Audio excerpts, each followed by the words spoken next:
Hi everybody, this is Kevin, and welcome back to another video. And today, I'm going to be sharing my initial thoughts on The Legend of Heroes Trails of Cold Steel, which is the 6th game in the Trails series.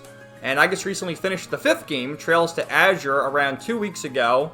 And I told myself I was going to take a little break before diving into the Cold Steel series because, well, I played the 3 Trails in the Sky games all back to back, took a short break. Then I played Trails from Zero and Trails to Azure, and I guess I technically took a break, 2 weeks or so. And then I decided to start Trails of Cold Steel this past Sunday on my day off, and 8 hours later, it's the best decision I made all weekend, man. I am absolutely loving it, and I can't wait to see what happens next. And I know I'm just scratching the surface because, this is a 100-hour game. Plus, it's the start of, 4 games? The quadrilogy, I think is what you call it. And then there's Reverie, the epilogue, although I think Reverie sort of connects all the other arcs, but I guess we'll get to that another time. But, playing this game all day on Sunday just reminds me of why I love the Trails series so much, but more importantly, why I love JRPGs. Because, yes, the Sky games and the Crossbell duology had a lot of JRPG anime tropes, but the JRPG anime tropes are up to, 200% in Trails of Cold Steel, especially in the intro. And I loved it. I absolutely loved it. It's just, there's a screenshot I'm going to show you in a second with Sarah, who right now is probably my favorite character in the game, that just explains everything I love about JRPGs in one image, okay? And it's one of those moments where, this game is just the right time for me to play right now. I'm loving it, and I can't wait to hear what happens next. So, real quick, I do want to say a few grievances and, the apprehension of starting this game. The reason why I probably should have maybe had a longer break. And let me just go over that real quick. And that's because there's, the fear of burnouts. And people have advised me, and I already know from playing the games, there's so much dialogue in them. And the Cold Steel games get longer and longer. But you know what? That hasn't affected me so far. I mean, I put almost 100 hours into Trails to Azure. My favorite part about the Trails games, in all honesty, is talking to the NPCs and watching their stories develop and their characters grow and seeing them change and level grinding and doing stuff like that. That's one of my favorite parts about JRPGs. So I feel like the burnout isn't going to affect me. And maybe if it does, it does. But right now, it's not affecting me. Another thing I want to note was the first 5 games are all in 2D. The 3 Trails in the Sky games were on PC and then PSP, and I think Zero and Azure, were they on the PSP or PlayStation Vita? One or the other. And so it's all 2D, and this is the leap to 3D. And I will say, it is weird, man. It's weird putting so much time into 5 2D games and then going to 3D.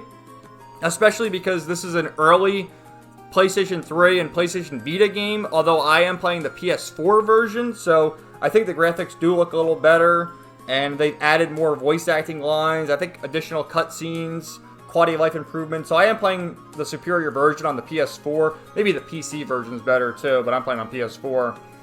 It's just weird. I'm not a graphics guy, so it doesn't bother me too much, but it's just a weird transition period from 2D to 3D, so I wanted to mention that. But there are so many great quality of life improvements with the map even, in that you can see the NPCs on the map, so I know which ones I've talked to, which ones I haven't talked to. You can see quest markers on the map. There's more details in your journal and stuff. Once you get bonding unlocked, you can see the portrait of each character to talk to, which one's available. Although the thing with bonding, and I guess they introduced that in Zero, although there was only 3 characters, it was just Ellie, Tio, and Randy. And basically, it was just who you went to the Schwarz auction with, and you could buy items and stuff, but that's what determined your bonding scene. And then with Azure, you could sort of choose by going to the amusement park and that whole thing. With this one, you can't see the bonding scenes in your first playthrough because there's an instance where you'll get 2 bonding points and then 3 characters. Like early in the game, I think the 3 characters are Elliot, Machias, and Laura. And I chose Elliot and Laura. Laura for obvious reasons, but I don't know. At this point in the game, Elliot just seems like a more interesting character than Machias. And then in the evening, you get an additional bonding point, and then two options, Elisa or Toa, which was a very difficult decision for me because, I don't mind Elisa. I hear online people don't really care for Elisa, but she's your typical tsundere character, and I don't know, I think she's cute. But I like Toa too, so it's difficult to decide. Anyway, let me go through some screenshots here. I wanted to show, in the very beginning, you actually start in the prologue, and you're level 50, and Instructor Sarah is in your party, which is pretty badass. My favorite character so far, by the way. But the guy next to her, his name is Nineheart, and he's voiced by Cameron Clark, the legend Cameron Clark, which this game has a god-tier English voice cast. So good. They all have such excellent delivery. Sarah's voice actress is great. I love her mannerisms and whatnot. And this game takes place at the same time as Trails to Azure, because they're talking about the West Sumeria Trade Conference. And we're at Galeria Fortress in the prologue, and they're talking about the Imperial Liberation Front. So it sort of begs the question, what is the proper play order of the games? You know, I'm playing in release order, which I think is the proper order. And that's sort of one of the criticisms, because you go back in time, although from a different perspective, playing as characters from Erebonia, as opposed to what we already saw in Crossspell. So I don't really mind it. At the end of Azure, I was kind of like, you know, they speed ran through what happened after all these events and with Gileath Osborne and stuff during the credits, but we're going to get a different perspective playing through it with Erebonia, so I can't really be too mad. You get, like, the intro. Oh, Sarah mentions the unsavory group. You know what she's talking about? I know what she's talking about. She's talking about Ouroboros. And in the intro, it runs through all the main characters, and I couldn't screenshot all of them, but I had to screenshot my man, Gileath Osborne, the legend, who is definitely going to be the main villain of this whole series, isn't he? And that's like the main group there, Class 7. I'll go through the characters real quick from left to right. So that's Laura, Emma, Fee, Eustace, Machias, Reen, Elisa, Gaius, and Elliot.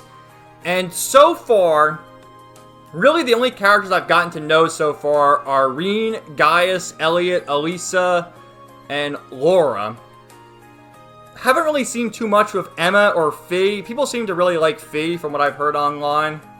But so far, she's sort of just like almost a ninja, and she likes to take naps. And then Eustace and Machias.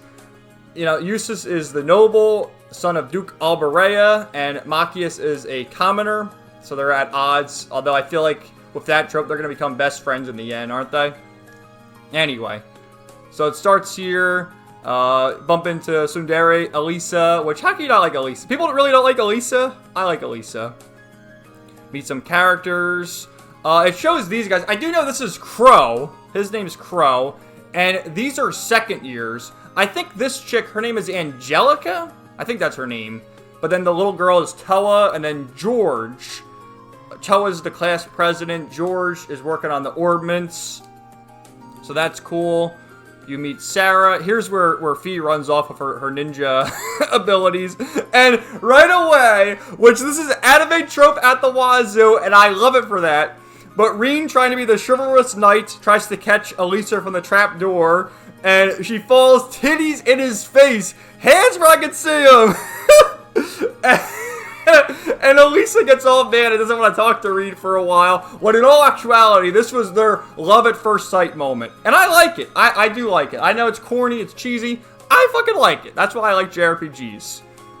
So you meet them all, and this bitch doesn't want to talk to him. And yeah, you get your master quartz, which, yeah, they introduced the master quartz in Trails to Azure. So all these little things over the games, they introduce more and more. In this game, it's link attacks. And Reen, I think, has like the fire ornament, which the ornaments are a little weird here because you'll have attack 1, and in the prior games, that'll teach you fire arts. But here, it just increases your attack, and you gotta equip the fire art ornament to learn fire arts. So it's a lot more intricate. Gaius joins the party, and he's got a spear.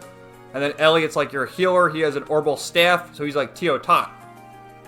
And here's some of the other characters. Laura, who they said she's the daughter of the Viscount Arcade, I think was his, I forget his name, but I don't know. There's a lot of characters to remember. Emma, Elisa R, which I know what the R stands for, but maybe I won't say for now. But yeah, that sort of connects, which they mentioned Rhineford, right? All the way back in Libero. I'm sorry I mentioned it, but whatever. You guys already know. Fee, and that's all of them. Class 7.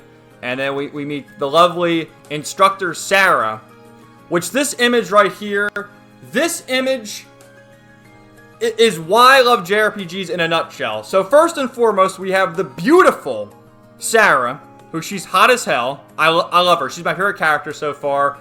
Not only do I like her because she's very attractive, but also she's funny. Her voice actor is great. Great delivery. She's the instructor of a military academy, but on her day off, all she wants to do is sleep and drink. And later on, when you do your field study or whatever, when you got to go to the other town, she's on the train, and then she passes out because the previous day she was just drinking all afternoon. And then you go to the inn, and she's there drinking again, and they sort of explain in the game, okay, you got to do the main quest, but you can choose whether or not you want to do the side quests. And Sarah, with the drunk voice, is like, you kids, do whatever you want. You want to do the side quest? Don't do it. Don't do it. I don't care. I'm going to drink. And I love her, man. Sarah's great. My favorite character so far. And again, I already explained she's hot as hell, but this quote in particular looks like friendship and teamwork save the day once again. The power of fucking friendship always prevails. I love the power of friendship. I'll never get tired of that trope. I love it. So right away, this is probably the first hour into the game, I'm hooked for these things alone. Oh my god, and then we see him right away. The fucking legend, Olivert Rise Arnor, which I thought, I haven't heard it pronounced in other games. I thought it was Olivert Rise Arnor, but it's Olivert Rise Arnor, otherwise known as Olivier Lenheim, the Wandering Bard, one of the best characters in the series. So we see him right away, and this also rewards you for playing the prior games, especially the Sky games. I mean, you see him quite a bit in Azure. Mueller's chasing after him, which, yeah, where the hell is Mueller Vander? And Lecter, where's Lecter? Oh, I can't wait to see all these other characters. Anyway, we see Prince Olivert right there, and that's the end of the prologue. This is, I guess, Reen's family. Yeah, okay, that's his father, his mother, and maybe his sister. They said he was adopted. Here's one of the professors. Oh yeah, there's Dreikel's Rise Arnor, who is like the emperor. Instructor Thomas. Go around talking to more people. What are these screenshots? Phantom Thief B! I have a screenshot later. Blue Bonk's in this game. I know it. I have a screenshot I'm going to show you later. Fucking Blue Bonk's in the game. But yeah, Phantom Thief B. He's stealing all the jewels. Professor Russell. Tita Russell. Oh yeah. The Barrel. The Arcel. All this, the IBC, which at this point in the game, the IBC still exists, but once you get further into Azure, no more IBC, which, yeah, we need the IBC to get value for our Septith. Which there's another thing called Septith clusters in this game, so you have the elements, which obviously you use for better orbments, but you can just sell, at least I think you can sell the clusters. That's what the pawn shop guy was saying, or maybe George said it. Or do you need to hold on to them? Someone maybe leave a comment about that. Anyway, so much great shit. Crossbell. Oh, yeah. I miss Crossbell, though. Ah, the Liber Arc. The Bracer Guild and the Royal Army. Haha. Sky second chapter, baby.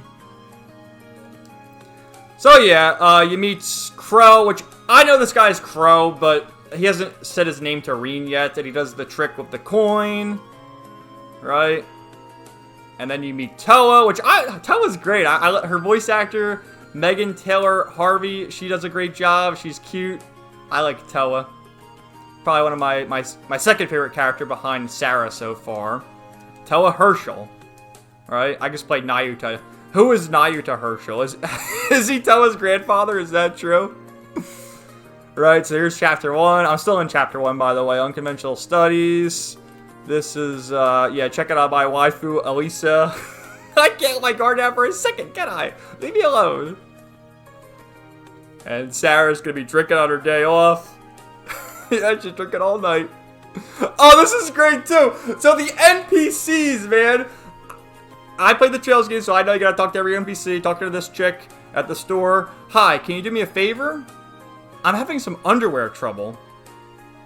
Could you compare these to the pair I'm wearing? I want to know which ones are cuter. Like, what? Oh, what do I do? Take it easy. I'm just joking. Like, what? I love it, man. Who do we have here? Sarah needs to calm down her drinking. Oh, Sarah. Oh, here's Kenneth Lakelord. So, Lord Lakelord, whatever the hell his first name was, he's in Crossbell in Azure. And if you do all the fishing side quests, Lloyd becomes the new Lakelord and defeats him. This is his son. I'm checking on Elisa because, of course, I did the bonding event with Laura. Because why not? Here is George Gnome, who's in charge of the Orbital Workshop. Right? Who's this guy? Oh, that's the cranky pawn shop owner. This was a trophy I got. Oh, this was interesting too. There's a cat you saw. I guess this is gonna be important for later. But during one of the cutscenes, you can see this cat. So, a black cat. Isn't that an ominous omen or something? That's Irene. Oh yeah. Praise me more, Instructor Sarah. I did the bonding. This is difficult for me to choose because I had one bonding point. I had to choose between Elisa and Toa, but I went with Elisa because that is the canon ship for Reen, and I do want to see how the relationship develops because I like her. I don't care what anyone says. I don't care if you don't like her. I like her. Oh, and you got this radio, but I think it was by doing the side quest with George and Misty. She's voiced by Erica Lindbeck, and we see her later on the next day. Which I think I got a screenshot of her as well. Yeah, so the field study. And Elisa and Reen both apologize to each other. So they're going to be best friends. Good stuff. And what she's saying, the part where your face ended up right in my... Ah! She liked it. That's Misty. So I guess she'll be an important character later. And... yeah, Adios! You go to the church, too, and praise Adios, the goddess. Absolutely. Alright, so we go to the next town. And Instructor Sarah is overseeing us, but of course she passed out. Had a few too much to drink. How'd she get her position if she's always drinking anyway? But she's passed out. So they make their way there. They keep name dropping Crossbell. And here we are in Keldic. And there he is! That is fucking Blue Bonk. That's Blue Bonk, man. It's Blue Bonk. I know it's Blue Bonk. He's got the blue hair. He's got the layout. It's fucking him. So he's showing up. So we are going to fight Ouroboros in this game. So that's pretty cool. Because, yeah, playing Azure, you had Novartis, Arianrod, and Campanella. And they were talking, Arianrod at least, maybe Campanella mentioned it too. They said that the whole Phantasmal Blaze plan was also taking place in Erebonia as well. So we're going to see Blue Bonk, and I'm sure other members of Ouroboros as well. I can't wait, man. I can't fucking wait. And he knows Sarah, the Purple Lightning. Oh yeah, they're getting all mad. See, here's like the anime JRPG tropes where they all sleep in the same room, and it's like, no, the boys can't sleep with us. Oh. And this is where Sarah's just gonna be drinking all day at the end, and like, you kids do the side quests, don't do them. I don't give a shit. I love especially the faces of Lisa and Laura. They seem to be the ones scowling at her, whereas Reen and Elliot are like, oh, whatever. How many fights is she down already? It's not even noon. Oh, and this was the last screenshot. This is where I stopped playing. So this guy, Old Man Hoffen, he's selling Mishi plushes, and you also see to the right there, that's Noi from Nayuta. So look at that. Somebody called Tio. Okay, so now I'm going to show you the menus and sort of the in-game mechanics and stuff like that. Again, it's weird for me going into 3D now. It really is. Because I played 5 games in 2D. But there are some cool quality of life improvements, such as when you open the map here, all those dots are NPCs to talk to. You can't see because I already initiated the quest, but at that Orbital Factory, there was a red quest marker, which shows you where to go for the quest. In the menu, you have the characters. And this is just like Zero in Azure, where you have at least their face or their bust of the main characters, and you can see their crafts. And something that I found pretty interesting is all the characters, yeah, level 9 and 8, right? But at this point in the game, Laura is the only one with an S-craft. So, but you look at her stats, she has the strongest... Well, no, Reen has a higher strength. I don't know why that is. I guess maybe I equip Reen with a stronger weapon, but yeah, she has an S-craft and nobody else does right now. But you have the Link attacks, right? And you can initiate that in battle. There's just so much stuff going on. In the menu here, keep track of all your quests. Obviously, you have the story quests and then the side quests. Here's just your other details. Which, you know, in the Sky games, you're a bracer. So those are your quests. In Crossbell, you're the special support section, the police officers. This one, you're a student, and you do requests for the student council on behalf of Toa, and also your field exams of Sarah. So, kind of weird, but I understand what they're going for, because, yeah, you're a student now, and in other cases, you had bracers fight the monsters, do odd jobs, the police are the police, and here you are a student. So, you know, it is what it is. And I wonder, like, in the future games, does Reen become a bracer, or is he, you know, in the military, or what's the deal with Reen? I'm curious to see what happens there. You got your enemies, which, yeah, enemies, these are, like, the same guys you fight in the other games. Like, yeah, the flying feline. And the palms! Except I haven't found a shiny palm yet. So that's cool. Characters. So, as you learn more about the characters, you'll get more logs. I think I filled out one for this character. Upper class dormitory, right? And here's some of the main characters. I do like how they all have specific portraits in that whole thing. Instructor, he looks kind of crazy. Instructor Thomas Lysander. There's George, Toa. Yeah, you can tell who's gonna be more important based on how many spaces they have for their logs. Like obviously George, Toa, Stefan, who the hell is he? There was one. Where the hell is he? This real pain in the ass character. I guess you can find him. Oh, Rex. I do want to talk about Rex in a minute. Yeah, Patrick. This piece of shit. He's a noble. An arrogant upper-class student believes strongly in the class system. Looks down on commoners. Fuck Patrick.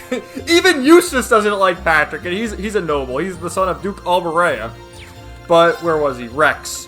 There was a funny line of dialogue of Rex where he's in the photography club and he just wants to take pictures of all the ladies. Look at his face, man.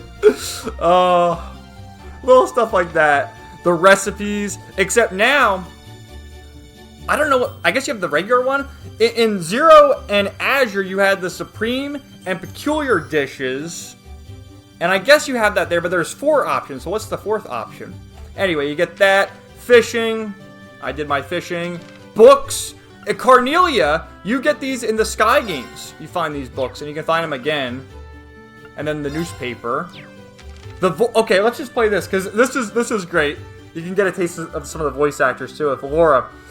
I feel like Laura would get along well with Tio, just based on this. Ready? Let's listen. Mishi? I admit it has a certain charm. Laura likes Mishi.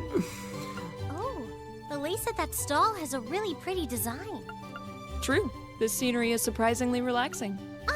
It's a treasure chest! So yeah, they have their voice actors, Elliot. Wow, check out all these stalls! And Gaius. There seems to be a treasure chest here. So yeah, man, and then also you can change which character you want as your avatar. Here we go! So, I'll just keep Reen, because, I don't know, that just seems like the best thing to do. But yeah, I love the fucking game. I really do. Again, I was kind of afraid to start it, like I said before, because finishing Sky the Third, it's like saying goodbye to the characters, especially finishing Azure, because of how emotional that journey was, and then knowing that I'm sort of going back in time, because this is taking place, well, at this point, it's before the West Sumeria Trade Conference, and wherever the prologue was, which I'm either guessing it's the midway point or the end of the game, when Sarah, Nineheart, and all them are at Galeria Fortress. And like I already know what happens in Azure, but it'll be cool to get a different perspective. And I do like going back to the comfy beginnings, and I'm so happy I decided to play this game. And for those who say I'm gonna get burned out, well, not yet. I want more. I can't wait to play more of this game. I can't wait to continue after I finish recording this video. So yeah, let me know what you guys thought in the comments down below, and if you have any tips for me, like what to do as far as the bonding goes, because like I said, I'm going Elisa just because it's the canon. That's what I did with Zero. I went with Ellie, and then in Azure too with Ellie. So that seems the best thing for me to do. But if you have any other, like, more advice or what I should do or what the deal is. And at this point in the game, obviously I only have the 4 party members, so it's not like I can customize too much. And yeah, here's a little taste of the ordnance. So, force, that's fire, right? And then in this case, like attack, it just gives you attack, and I think the firebolt comes from force. Can I unequip it? Let's see. Yeah, see? So force gave you fire. The attack doesn't give you arts. It only gives you buffs and debuffs or whatever. Right? Oh, I guess, can I equip that now? Oh, that's only on Machias, and Machias isn't in the party. Let me just see. So yeah, like, I can get rid of attack. It'll lower my attack by 10, but I'll get crest, and I can, you know, use that as a buff. But I can also use Elliot, because that's what his craft does, if I can find it. Yeah, resounding beat. There's a lot of customization. I love these games. I fucking love JRPGs. I'm so happy I decided to play this game. And also, please leave a comment if you'd like me to do, like, halfway point thoughts or what. And I am very afraid of how long my story spoiler discussion is going to be with this game, because I've already gone close to 30 minutes just talking the first 8 hours. Oh my god, Lord help me. But yeah, thanks for watching, guys. Let me know what you thought in the comments down below, and stay tuned for more videos coming soon. Everybody have a great day, and peace out. Nighty night.